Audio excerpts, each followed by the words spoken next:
Step into the mysterious world of China's ghost cities, where grand dreams of thriving metropolises have transformed into eerie desolation. These haunting urban landscapes serve as poignant reminders of unrealized visions, where towering skyscrapers cast long shadows over abandoned streets. Join us on a journey to uncover the enigmatic reasons behind the construction of these cities, once brimming with hope but now concealed in an eerie shroud of mystery. Explore the eerie and surreal world of Ordos, a Chinese ghost city in northern China that seems like it's right out of a sci-fi movie. Renowned photographer Raphael Olivier captured its eerie essence with empty streets and vacant skyscrapers. Back in the early 2000s, China experienced a coal mining boom, and with that came great wealth. The government decided to build a new city, Ordos, envisioning it as a home for 1 million people. But a decade later, the reality was starkly different. Ordos' new town,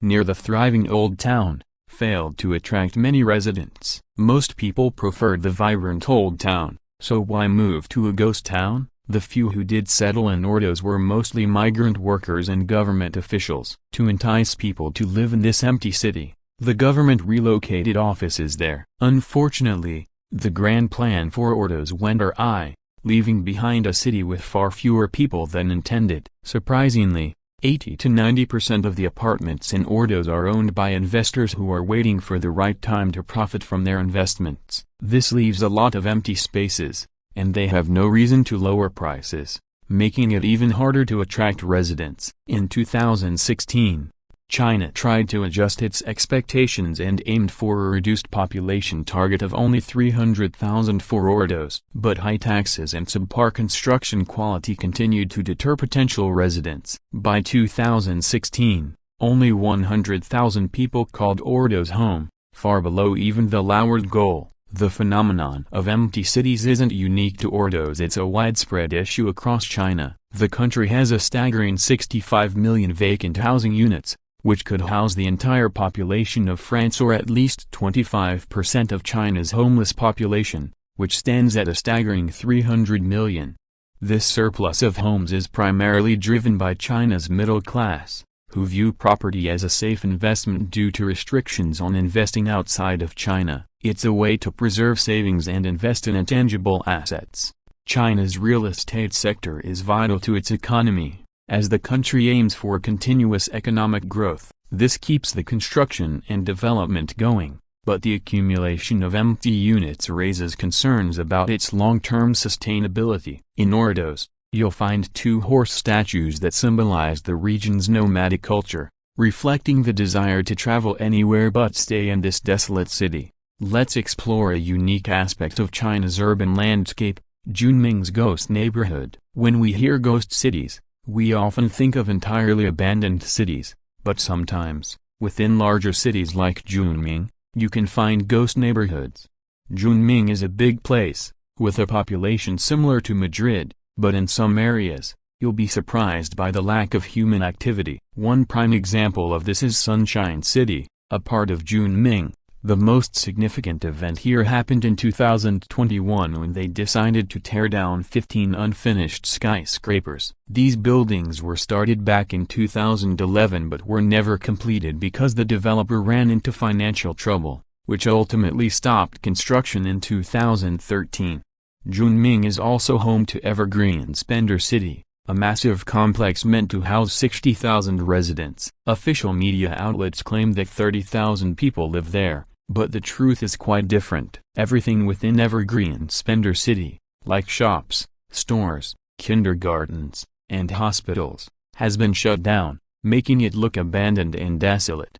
Evergrande, one of China's largest property developers, is struggling with an astronomical debt of $300 billion, which is more than Portugal's entire GDP. Despite this massive debt, they keep building more structures, making their financial problems even worse. Welcome to China's Paris, one of the most captivating ghost cities. Living in a city inspired by Paris might sound appealing at first, but the reality is more like a replica than an authentic experience. As you wander through Tianducheng, you'll find Parisian-style buildings and picturesque cobblestone streets that lack subtlety. The city has gone to great lengths to recreate famous landmarks like the Arc de Triomphe and the Eiffel Tower. This approach is called duplicature, where they construct exact copies of historical landmarks. Some might find it tacky, while others see it as a way to get a taste of Paris without traveling far. Originally, Tianducheng had ambitious plans to house 10,000 residents by 2021,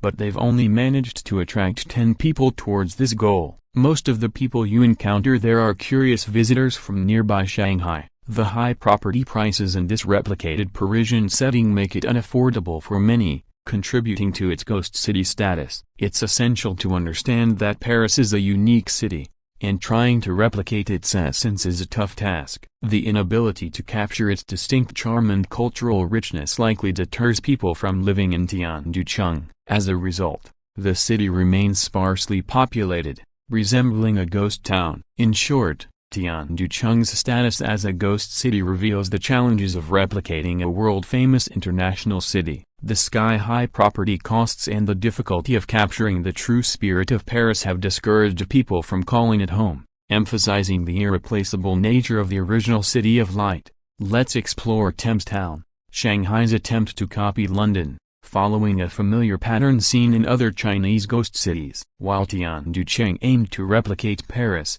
Thames Town borrowed elements from jolly old England, like iconic red telephone boxes, fish and chip shops, English pubs, and Victorian and Edwardian-style walkways. But as you walk through the town, you quickly realize it falls short of capturing London's lively atmosphere. Like the bustling Piccadilly Circus, Thames Town is marked by empty streets and many closed shops, creating an eerie and desolate feeling, much like the scenes from a zombie movie.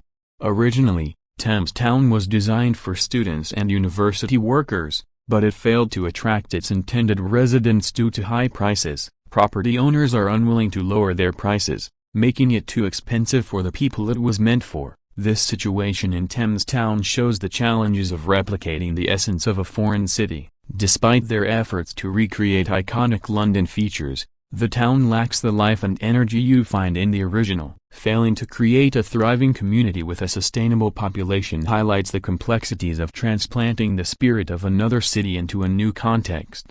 In summary, Thames Town stands as proof of how tough it is to replicate the spirit of London and Shanghai. The empty streets, closed shops, and unaffordable property prices have hindered the town's development, preventing it from becoming a vibrant and lively community. Instead, it remains a ghostly reminder of the challenges in recreating the magic of iconic cities like London. Welcome to what's known as China's Manhattan, an ambitious attempt to replicate the iconic New York City skyline. In a promotional video for Ujipu, they mockingly describe major American cities while highlighting that Ujipu doesn't have issues like homelessness, drug addiction, graffiti, trash, street gangs, or street vendors. While the video may technically be correct in terms of lacking those problems, the reality falls short in many other ways. Ujipu lacks the bustling rush-hour traffic of people going to and from work, and the streets aren't filled with crowds. The buildings are the only things that vaguely resemble modern-day Manhattan. A visit to Ujipu in May 2021 revealed empty streets, long unfinished office buildings, and a seemingly permanently closed shopping mall and cinema. Even when Bloomberg reporters visited in 2015, the situation hadn't improved significantly to alleviate the overall deserted atmosphere. This highlights the challenge of recreating the vibrancy and dynamism of a city like Manhattan. Ujipu's inability to capture Manhattan's essence, along with unfinished developments and a lack of necessary infrastructure, has contributed to its status as a ghost city. In summary, Ujipu's attempt to recreate the grandeur of Manhattan has fallen short. Despite the absence of certain societal issues, the city struggles to replicate the lively and thriving environment of its inspiration. Empty streets, unfinished buildings, and abandoned commercial spaces underline the challenges of recreating the essence of a bustling metropolis like Manhattan. These ghost cities stand as a testament to the complexities of urban planning, investment, and the delicate balance between ambition and practicality. While China's monumental growth has yielded remarkable achievements, These empty cities serve as a haunting reminder of the risks and challenges involved.